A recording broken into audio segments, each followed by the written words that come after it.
Assalamualaikum warahmatullahi wabarakatuh. Nama saya Binti Nur Aini, NIM E 2019-2014 dari Ekonomi Syariah 1. Di sini saya akan menanggapi tanggapan materi tentang kebijakan moneter dalam perspektif ekonomi Islam pada Bapak Abdul Wadud Nafis, LC/MEI. Kebijakan moneter dalam ekonomi Islam dalam teori ekonomi makro sangat berperan penting dalam mengatur perekonomian nasional. Mengapa? Karena instrumen kebijakan moneter ini akan mengatur beredarnya uang, yang mengatur tentang keseimbangan antar pasar barang dan pasar uang, sehingga harga stabil dan ekonomi tumbuh dengan baik. Yang pertama, saya akan membahas tentang pengertian kebijakan moneter. Kebijakan moneter adalah seperangkat kebijakan ekonomi yang dibuat untuk mengatur ukuran serta tingkat pertumbuhan pasokan uang di dalam perekonomian negara. Kemudian ada jenis-jenis kebijakan moneter. Yang pertama, kebijakan moneter ekspansif. Yang kedua, kebijakan moneter kontraktif. Yang pertama, kebijakan moneter ekspansif, yaitu disebut juga monetary expansive policy, merupakan kebijakan yang diambil untuk meningkatkan jumlah uang yang beredar. Tujuannya adalah untuk mengatasi penggunaan uang dan meningkatkan daya beli masyarakat. Kemudian kebijakan moneter yang kedua yaitu kebijakan moneter kontraktif, yaitu kebijakan untuk mengurangi jumlah uang yang beredar. Kebijakan ini dilakukan saat negara tengah mengalami inflasi. Kebijakan ini juga disebut dengan kebijakan uang ketat. Kemudian tujuan kebijakan moneter yang pertama, mengedarkan mata uang sebagai alat penukaran dalam perekonomian. Yang kedua yaitu menjaga kestabilan negara. Yang ketiga yaitu menjaga kestabilan ekonomi. Yang keempat, meningkatkan kesempatan kerja. Yang kelima, memperbaiki neraca perdagangan kerja masyarakat. Yang keenam, distribusi likuiditas yang optimal. Yang ketujuh, mempertahankan keseimbangan antara IS dan LM. Yang kedelapan, pertumbuhan ekonomi dan pemerataan pendapatan. Kemudian instrumen kebijakan moneter. Yang pertama, kebijakan operasi pasar terbuka. Bahwa pemerintah itu akan mengadakan pasar terbuka, contohnya dengan cara pemerintah itu membeli obligasi yang ada di masyarakat. Supaya apa? Supaya uang itu beredar di masyarakat dengan memberikan pinjaman kepada masyarakat, kepada pedagang, dan kepada petani.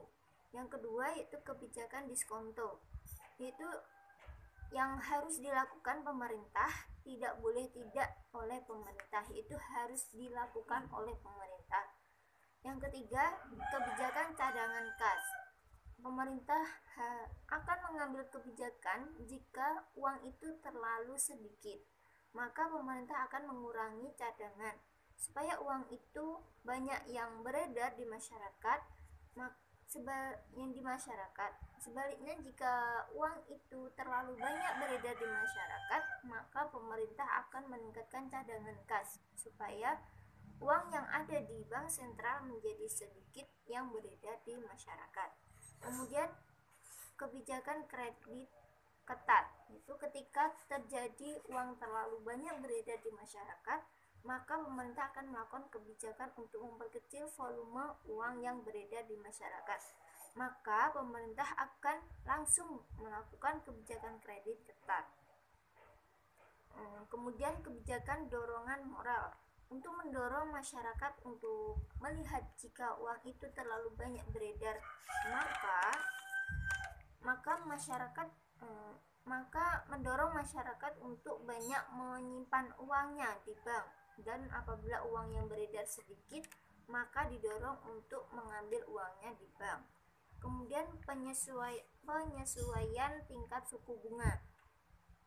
Jadi dapat dilihat apakah bunganya itu terlalu rendah sehingga banyak uang yang beredar, maka akan dinaikkan suku bunga, atau uang itu terlalu sedikit yang beredar maka diturunkan, maka suku bunga itu akan disesuaikan. Kemudian kita menuju ke kebijakan moneter dalam ekonomi Islam. Itu ada beberapa mazhab dalam instrumen kebijakan moneter dalam ekonomi Islam. Yang pertama yaitu mazhab Istisaduna, yaitu mazhab yang dikembangkan oleh Muhammad Baqir Ansordal. Di dalam mazhab Istisaduna ini menyatakan bahwa tidak ada kebijakan moneter. Jadi pada dalam ekonomi itu ada bentuk tersendiri dalam Islam, maka tidak ada kebijakan moneter.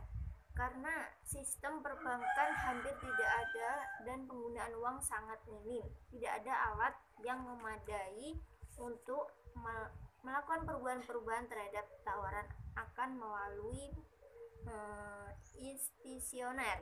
Tidak perlu melakukan kebijakan-kebijakan moneter di dalam teori Istisaduna ini. Kemudian mazhab mainstream.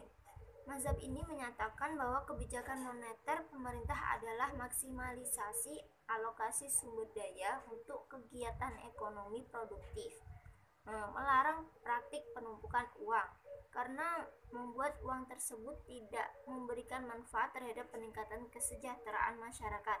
Oleh sebab itu, mazhab ini merancang sebuah instrumen kebijakan yang ditujukan untuk mempengaruhi besar kecilnya permintaan akan uang. Mengapa? Agar dapat dialokasikan pada peningkatan produktivitas perekonomian secara keseluruhan.